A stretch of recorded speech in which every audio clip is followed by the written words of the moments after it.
तो को fun India में स्वागत है। यहाँ पर देखेंगे एग्रीकल्चर क्वेश्चंस में मोस्ट इंपॉर्टेंट क्वेश्चंस यहाँ पर।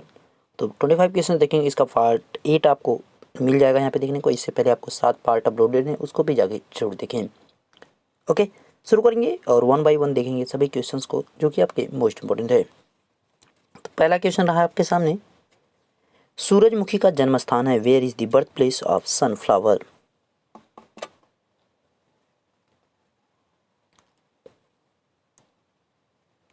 अगर सनफ्लावर के यहाँ पे जन्म स्थान की बात की जाए तो कहाँ पे है? नॉर्थ अमेरिका यानी उत्तर अमेरिका है, यानी B option is the right option. याद रखिएगा B option. Next one, super star प्रजाति है is the super star species. यहाँ पे वैरायटी रहना चाहिए, वैरायटी रहना चाहिए तो सही रहेगा। किस्म की बात की जा रही है तो किसकी वैरायटी है? अगर सुपर स्टार की बात की जाए तो गुलाब की प्रजाति है, ध्यान रखिएगा गुलाब। नेक्स्ट वन, कैंकर रोग किस फसल की चिंताजनक समस्या है? Canker disease is a worrying problem of which crop.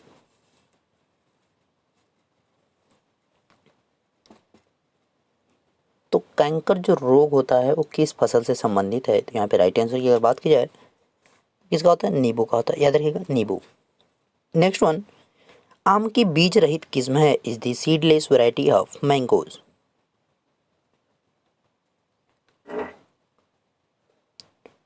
तो यहाँ पे फोर्थ के राइट आंसर की अगर बात की जाए तो फोर्थ का राइट आंसर क्या हो जाएगा? सिंधु। याद रखिएगा सिंधु, यानी first option is the right option.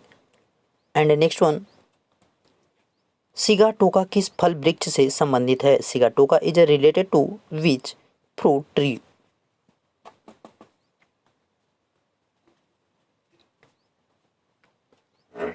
तो यहाँ पे 5 के राइट आंसर की बात की जाए तो 5 का राइट आंसर क्या हो जाएगा? केला।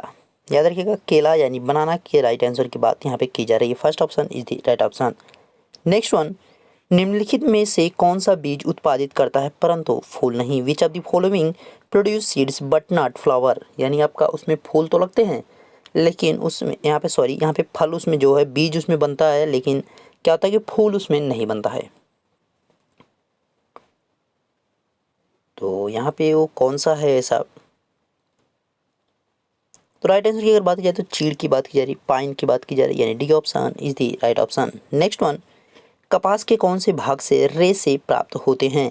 From which part of cotton is the fibre obtained.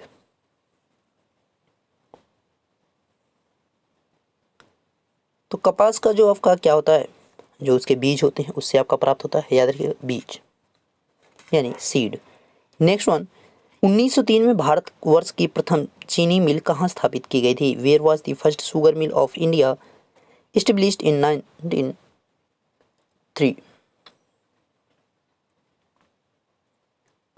तो कहाँ पे की गई थी? तो बिहार के प्रतापपुर में की गई थी, याद रखिएगा बिहार में। ओके, बिहार में की गई थी, कहाँ पे? प्रतापपुर में। कब की गई थी? 1903 में। नेक्स्ट वन, गेहूं में बौनेपन का जीन है, does wheat have a डॉफ gene.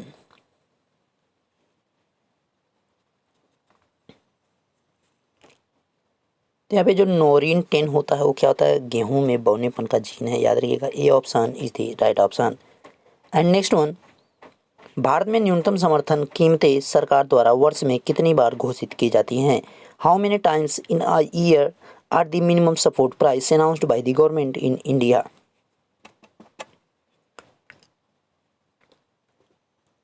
तो कितनी बार इसको जो है आपका निर्धारित किया जाता है? तो राइट आंसर की बात की जाए तो वर्ष में जो है 2 बार किया जाता है, याद रखिएगा वर्ष में 2 बार, एक खरीफ एक रबी के लिए आपका यहाँ पे किया जाता है। ठीक है। नेक्स्ट वन, रैचिंग पद्धति किस देश में बहुतायत रूप में पाई जाती है? In which country is the ranching method found in many ways. तो आपको पहली बात ये पता रहा रैचिंग है क्या? कमेंट करके बताइएगा कि रैचिंग है क्या। तो ये जो है कान छेदने से संबंधित है या वृक्षों से संबंधित है, आपको ये क्लियर रहना चाहिए। तो यहाँ पे 11 के राइट आंसर की अगर बात की जाए तो क्या हो जाएगा? ऑस्ट्रेलिया। याद रखिएगा ऑस्ट्रेलिया।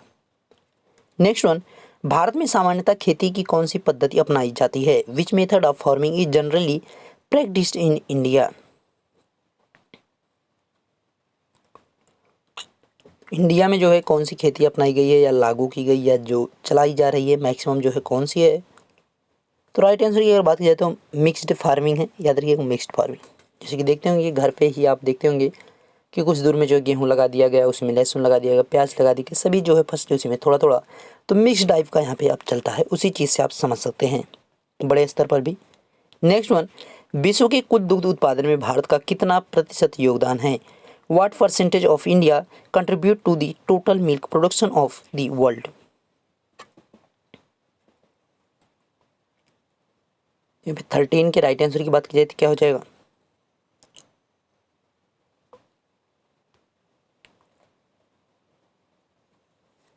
तो यहाँ पे 22% याद रखिएगा, 22%। ओके, इसको ध्यान रखिएगा। तो दूध उत्पादन में भारत का कौन सा स्थान है? पहला स्थान है, ये भी ध्यान रखना। नेक्स्ट वन, सर्वाधिक वसा की मात्रा किस नस्ल की भैंस में प्राप्त होती है? Which breed of buffalo has the highest fat content? यहाँ पे जो मैक्सिमम फैट कंटेंट होते हैं किस में होते हैं? तो यहाँ पे जो भदावरी हमारी जो भैंस होती है उसी में पाया जाता है। ठीक है, भदावरी की जो भैंस की प्रजाति हमारी होती है उसी में पाया जाता है सर्वाधिक वसा। नेक्स्ट वन, काला हस्ती नामक महत्वपूर्ण रोग का कारक है। What is the important disease factor called काला हस्ती?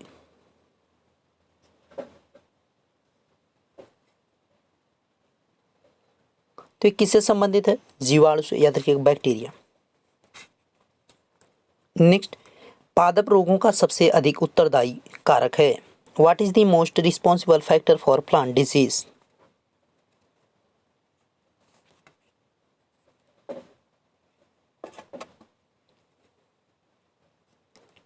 तो यहाँ पे 16 के राइट आंसर की अगर बात की जाए तो क्या हो जाएगा? फफूंदी है, मिल्ड्यू है, याद रखिएगा A option is the right option. Next one, pyrilla किस फसल का कीट है? Pyrilla is a paste of which crop? Insect की बात की जाएगी, इंसेक्ट की बात की जा रही है। ठीक है, पेस्ट नहीं, इंसेक्ट की बात की जाएगी। Pyrilla is a insect of which crop? तो यहाँ पे किसका जो है किस फसल से संबंधित है या किस फसल का एक कीट है? तो यहाँ पे राइट आंसर की अगर बात की जाए तो एक किस फसल का कीट है? गन्ने का, याद रखिएगा शुगर केन। नेक्स्ट, भारतीय हरित क्रांति की जन्म स्थली है। Is the birth place of the Indian green revolution?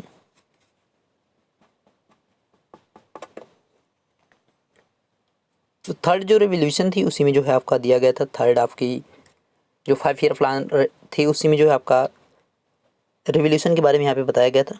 ठीक है, ग्रीन रेवोल्यूशन के बारे में कहा गया था। तो जो है उसकी जन्मस्थली के तौर पर अगर देखा जाए तो इसकी जो स्टार्टिंग होती है कहाँ से थी? पंतनगर।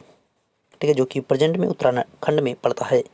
नेक्स्ट, कृष्ण क्रांति का संबंध किसके उत्पादन से है? Krishna revolution is related to whose production? तो यहाँ पे नाम परिवर्तित आपका अल्टरनेटिव एनर्जी उसको कहते हैं। ठीक है, वैकल्पिक ऊर्जा जिसमें आपके पेट्रोलियम पदार्थ आते हैं। याद रखिए पेट्रोलियम जो भी सब्सटेंस होते हैं सभी की यहाँ पे बात की जा रही है। नेक्स्ट वन, विश्व के फल उत्पादन में भारत का प्रतिशत है। What is the India percentage of world fruit production?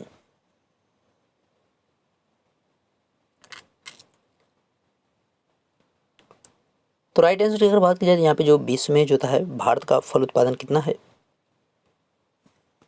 15%। याद रखिएगा 15%, यानी बी ऑप्शन।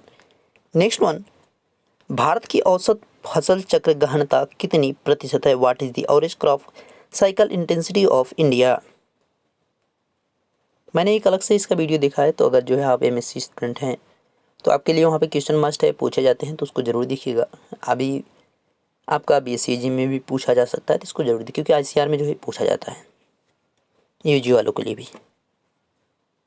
तो फसल चक्र के लिए होता क्या है, जैसे कि फसल की जो है कितनी जो है फसलें जो है एक वर्ष में उगाई गई, और फसल चक्र कितना है मतलब एक वर्ष में कितनी फसलें उगाई गई और कितने वर्ष में उगाई गई, इस चीज़ को यहाँ पे देखा जाता है कि मतलब कितनी फसलों का रोटेशन किया गया है, कितने वर्ष लिया गया। मतलब 10 फसलें हैं उनको एक ही साल में अगर बोया गया है, 10 फसलें हैं 10 साल में बोया गया है। तो बस यही है कि मतलब 10 साल अगर लिया है तो उसको नीचे लिखेंगे, कितनी फसलें हैं उनको ऊपर लिखेंगे, बात खत्म।